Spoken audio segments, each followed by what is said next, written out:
Then in April, we folded our tents and moved to Algeria, to a small town near Oran, where we started training for the next jump, Sicily.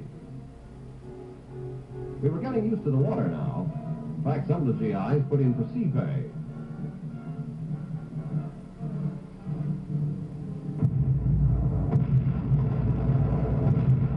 Ah, Sicily. The traveler gets a friendly welcome as he arrives at its sunny shore. Sure enough, the Hermann Goering Division sent us a tank battalion as a special welcoming committee.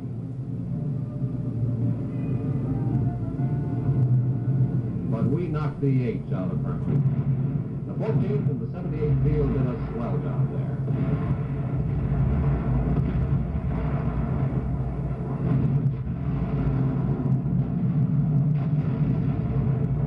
Then we moved on. We advanced steadily over mined mountain roads that were blown off the cliffs, over tank traps, over blown bridges, through a lot of Italian towns that sounded like the menu of a spaghetti joint.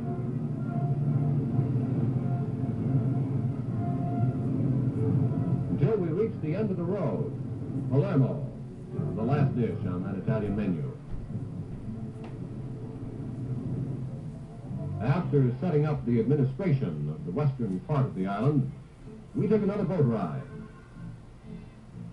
Arriving in England a short time later, the first combat-tested armor to hit Great Britain. There was something in the air. We knew the big show in France was about to pop, and we were going to be in it. You could almost smell it, because the training was stepped up. Because a lot of big boys came to visit us, even Mr. Great Britain himself. And then one morning in June, we were on the water, getting our last-minute briefing. The date was D-Day +3. Omaha Beach was a lot different from Omaha, Nebraska. I'll take Nebraska anytime.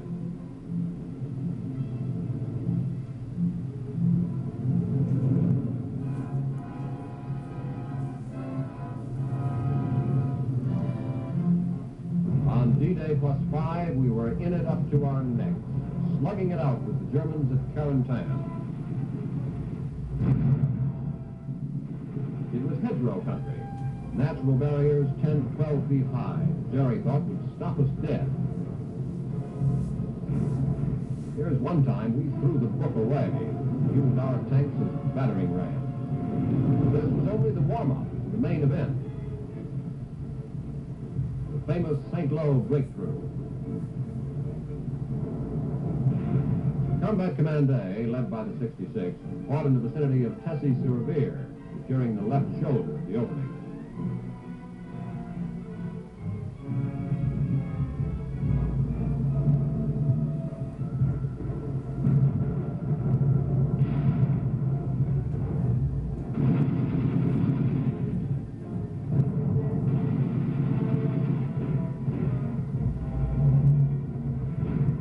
The 67th, meanwhile, spearheaded CCB's drive towards Sicily, cutting off the withdrawal of the Germans in that area.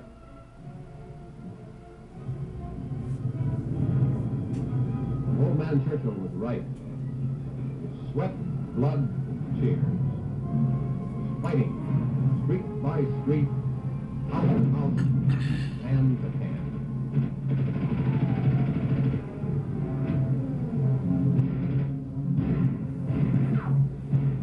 Jerry's reaction to our breakthrough was to counterattack in the Mortain area.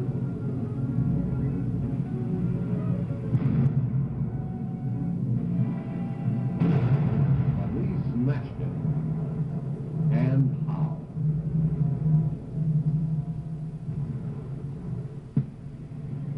We were picking up speed now. We started chasing Jerry to the Seine, taking thousands of prisoners.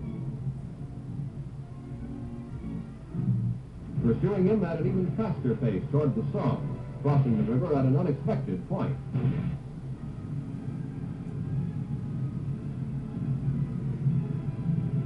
Here was one time we caught him with his panzers down.